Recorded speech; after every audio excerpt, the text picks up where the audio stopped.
reached 26 million people an episode. Yeah, so it was sort of overwhelming, and I've done the complete life cycle, where I qualified as the love, the hate, the equilibrium, then the slide, where maybe only you notice it's sliding, and then the descent, where it's sand through the fingers, and then the without. Or are you ever really without fame? Can you ever not be famous again? Yes, it was sort of overwhelming. And I've done the complete life cycle. The where I qualified is the love, the hate, the equilibrium. Then the slide where maybe only you notice it sliding. And then the descent where it's sand through the fingers. And then the without. Or are you ever really without fame? Can you ever not be famous again? In the 1980s, Justine Bateman was one of the most recognized teenagers in America. As Mallory Catton on NBC's Family Ties, a show watched by more than 50 million people a week, she became a cultural icon almost overnight. You probably know her younger brother, Jason Bateman, from Arrested Development and Ozark. But back then, Justine was the bigger star. By the 90s, she disappeared. People thought she couldn't handle the pressure or lost her talent. The truth was far more shocking, and it wouldn't come out until she typed her own name into Google years later and discovered what Hollywood had really done to her. The family that pushed her out.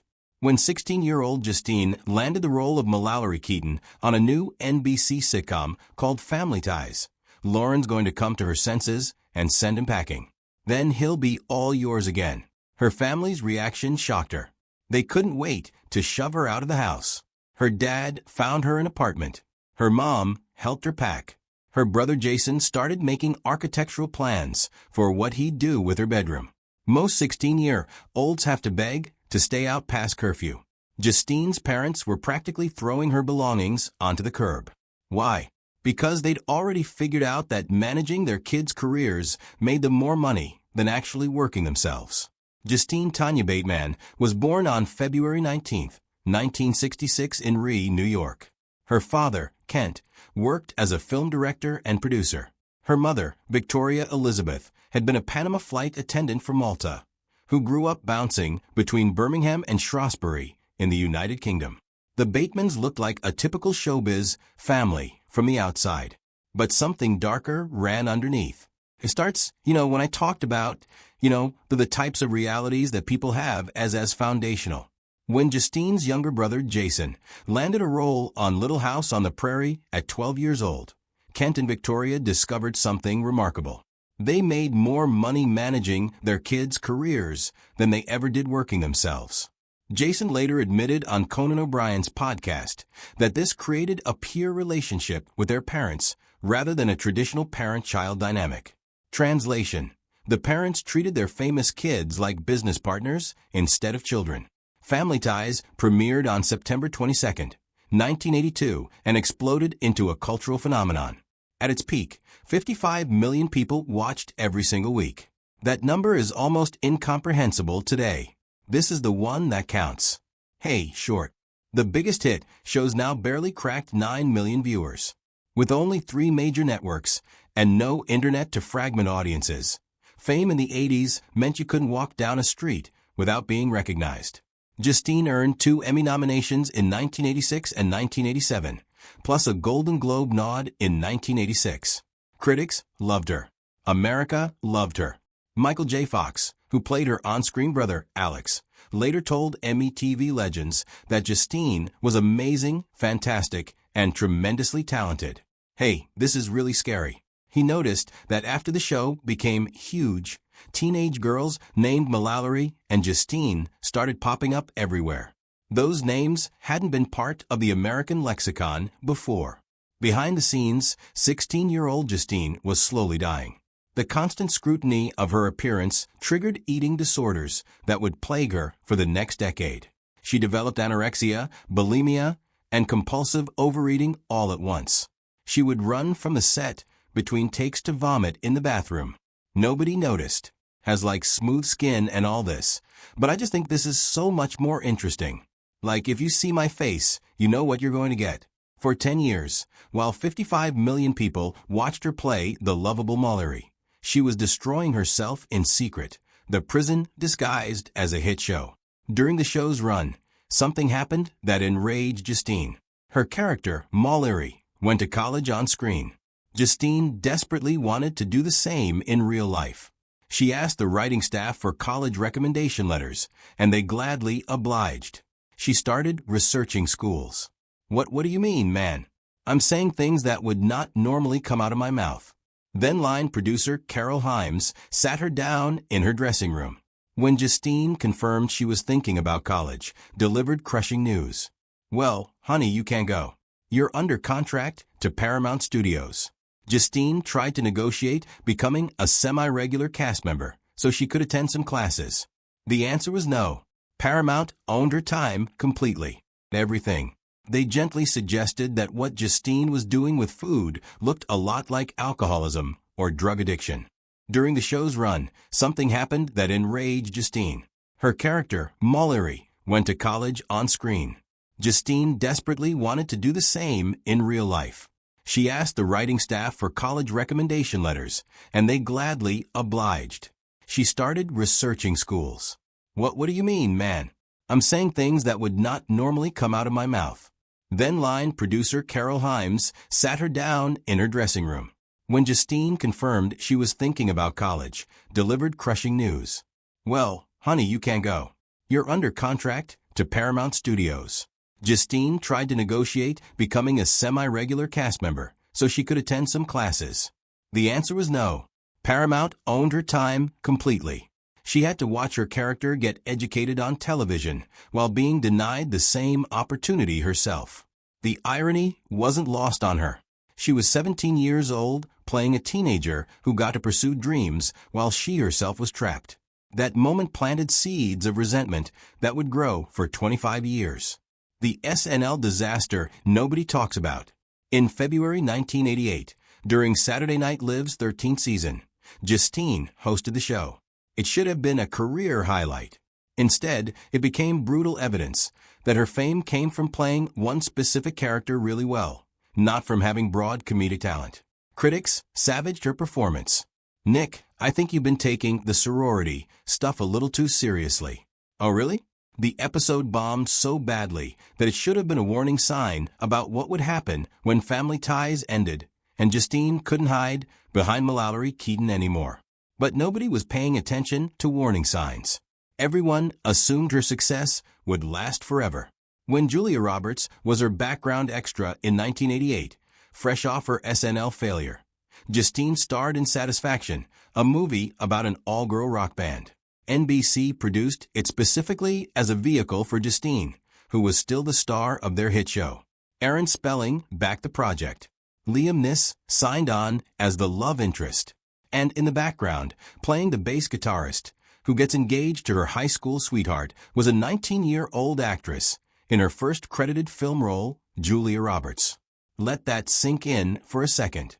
There was a brief shining moment in Hollywood history when Justine Bateman was a bigger star than Julia Roberts. The film is actual proof of that fleeting window. Within 2 years, Julia would star in Pretty Woman and become one of the biggest movie stars on the planet. Please welcome Justine Bateman. Justine's film career would fizzle out almost immediately. The movie tanked. Critics called it dull and cliché-ridden. Jason Bateman, who was starring in the sitcom Valerie's Family at the time and had just made his feature film debut in Teen Wolf 2, tried to support his sister. He told the press he admired her courage to stand up there and sing, then joked, "You can bet her movie is going to do better than my Teen Wolf 2." He was wrong. Both movies bombed. I love my husband. Even if I know I wouldn't just give my ring away. 10 years in hell while America watched. For the entire 7-season run of Family Ties, plus 3 more years, Justine lived in a private hell of eating disorders. She binged, purged, starved herself, and repeated the cycle endlessly. The binging and purging felt normal to her because she'd never known anything different as a famous teenager. The industry praised her beauty while she privately despised what she saw in the mirror. Then, in the early 1990s, a friend said something that changed everything. They gently suggested that what Justine was doing with food looked a lot like alcoholism or drug addiction. At first, Justine resisted the comparison. How could her eating habits be the same as someone shooting heroin? But she couldn't unthink what her friend had said. She entered a 12-step program. The process forced her to admit she was powerless over her compulsion with food. She had to take inventory of all the damage she'd caused. Most importantly, she had to find a higher power. That's when Justine gave her life to Jesus Christ. She later said she found the highest high by hitting the lowest low. Through the 12-step program and her Christian faith, Justine finally started healing. She became the person she always wanted to become, just not in the way she thought it would happen. Her recovery gave her clarity about what mattered and what didn't. Unfortunately, being honest about your struggles in finding Jesus wasn't exactly career-boosting in Hollywood. The love triangle that kicked out a teen idol. While recovering from her eating disorders in the late 80s, Justine's dating life became tabloid fodder. She dated sound mixer Bobby Anderson after meeting him on the set of Tales from the Dark Side in 1984. Then she started seeing actor Scott McGinnis around 1987. Things got messy fast. McGinnis lived with his housemate, teen idol Leif Garrett. Justine left McGinnis for Garrett. McGinnis promptly kicked Garrett out of their shared house. Garrett started spending all his time at Justine's Hollywood Hills home. The relationship with Garrett lasted from around 1987 to somewhere in the early 1990s, depending on which source you believe. When Entertainment Weekly asked her about him years later, she said he was a great guy, but she had no idea what happened to him. The relationship apparently ended suddenly with no explanation. She also briefly dated punk rock legend Billy Idol at some point in the 80s. Years later, she commented that he was really very polite, contradicting his outrageous bad boy image. She was photographed looking affectionate with MacGyver star Richard Dean Anderson at several events in the early 90s, though that may have just been friendship. None of these relationships led to marriage. None of them lasted. Justine was still trying to figure out who she was beyond Mallory Keaton. Hollywood's ultimatum, surgery or get out. After Family Ties ended in 1989, Justine kept working, but the roles got smaller and less frequent. Listen, if Martin's not here, maybe I'll just leave. Yeah, maybe you should. We're late, Bibbs. She appeared in Men Behaving Badly opposite Rob Schneider, which lasted one season in 1996. Thank God we're here. I can't wait to lie down. I hear you. What a day. During that show's run, she did something brave that turned out to be career suicide. She revealed publicly for the first time that she'd battled eating disorders for a decade. She told the press she'd been in recovery and found a relationship with God.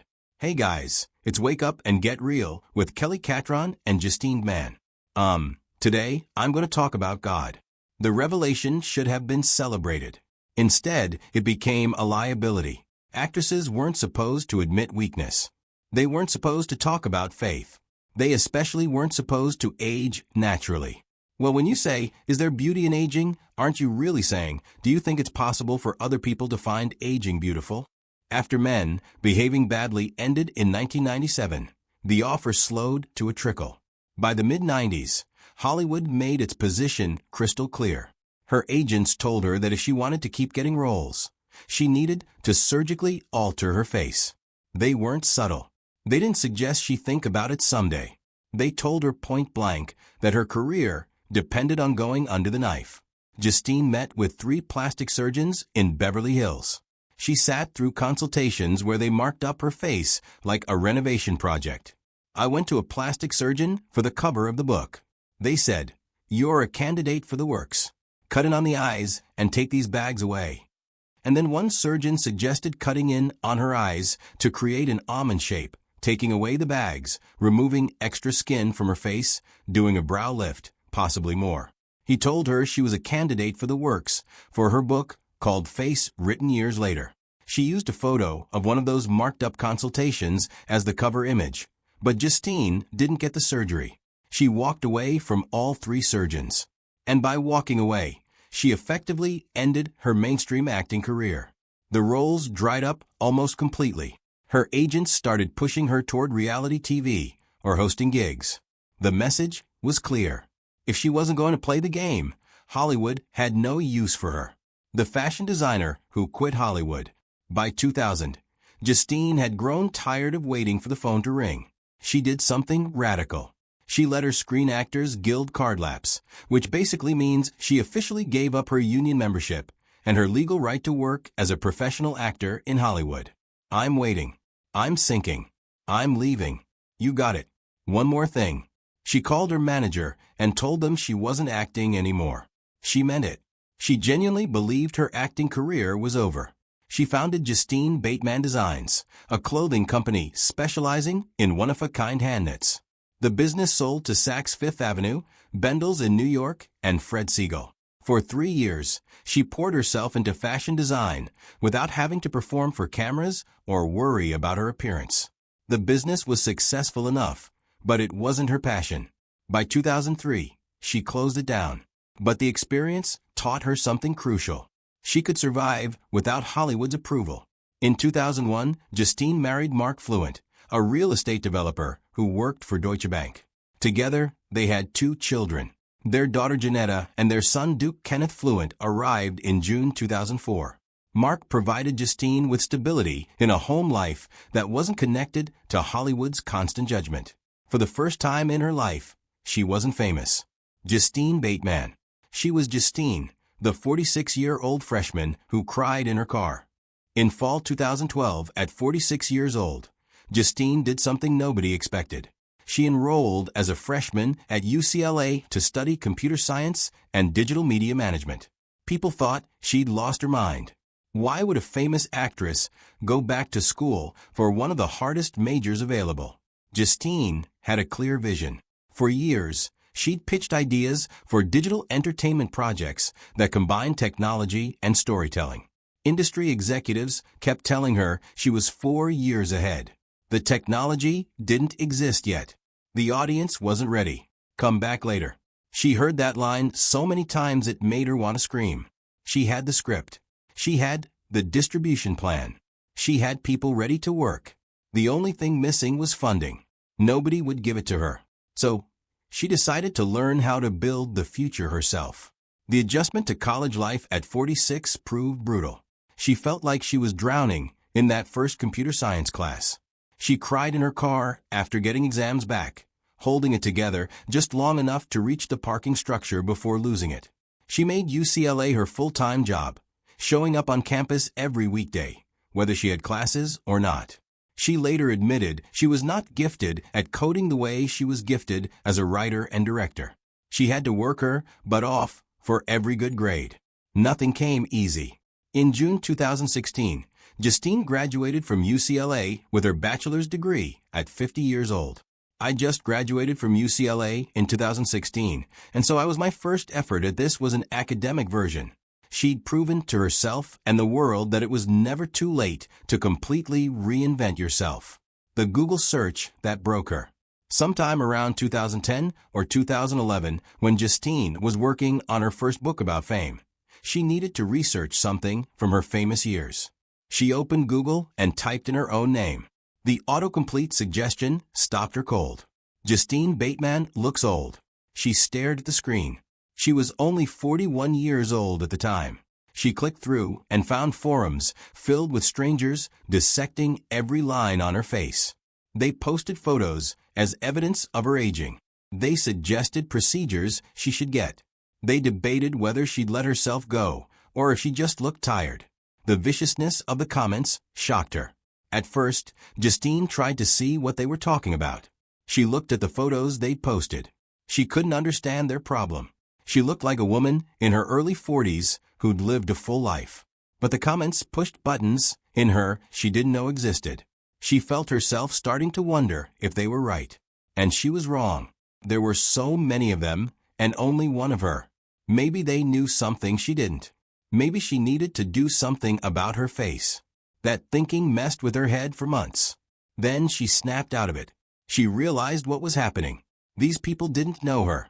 They were projecting their own fears onto her face. She started researching. She interviewed about 20 famous people about their experiences with fame and aging. She looked into the psychology behind why society treats women's aging faces as broken. For a very small subset of people, fame becomes a component in the foundation of your reality. The Union Board explosion in 2009. Justine caused a massive controversy that showed a side of her fans never saw on Family Ties. There's a picture of me. Did I not get a break? I fixed myself a cup of Max Instant. She resigned from the Screen Actors Guild National Board in vehement protest, just before the end of her initial 3-year term. She'd been elected to the board in 2006 to fix 3 major problems: the almost non-functioning website, poor agent relations, and the blurry jurisdictional lines between SAG and AFA. She resigned in protest of a newly signed contract between SAG and AFA that she believed would force 50% of working members to leave the business. Her resignation letter became legendary for its no-holds-barred language, as much as to make sure that we have made a deal that protects us. She called AFRA a scumbag organization and said SAG should have bought them years ago and shut that duplicitous leadership up. She compared SAG leadership gagging elected officials to Communist China or tumultuous Iran. She wrote that she could not be part of a union leadership that strips its elected leadership of its voice. This was a woman who'd been pushed around by Hollywood for too long. The books. In 2018, Justine published Fame, The Hijacking of Reality. The book explored experiencing fame from the inside, breaking down the life cycle into distinct phases: the love to hate, the equilibrium, the slide, the descent, and the without. She wrote about how fame becomes woven into the foundation of a person's identity, how it affects self-esteem, ego, social standing, and work opportunities. Then it comes down. You still have this thing here. But the frenzy was caused by the fame. Best it's ever been, and that's why people are reacting. How when fame starts pulling away, it tears all those things away too. 3 years later, in 2021, she published Face, 1 Square Foot of Skin. This book was about society's assumption that women's faces are broken as they age and need to be fixed. I hope that for all women, that they could just look into what's making them think they need to change this 1 square foot of skin. The cover showed her face marked up by a plastic surgeon with all the recommended procedures. Inside, she wrote fictional stories about women of different ages coping with beauty standards. She also included her own journey processing that Google search. The book asked uncomfortable questions. Why do we have these anchors in society that women's faces need to be changed? How do we get to a point where cutting your face up or injecting it with plastic is spoken about so matter-of-factly? The books hit a nerve. Women started reaching out by the thousands. They told her they'd wasted years worrying about wrinkles when they could have been living. If I have a face like this, if I just look 23, it'd take him a few minutes to go, this is she's in charge.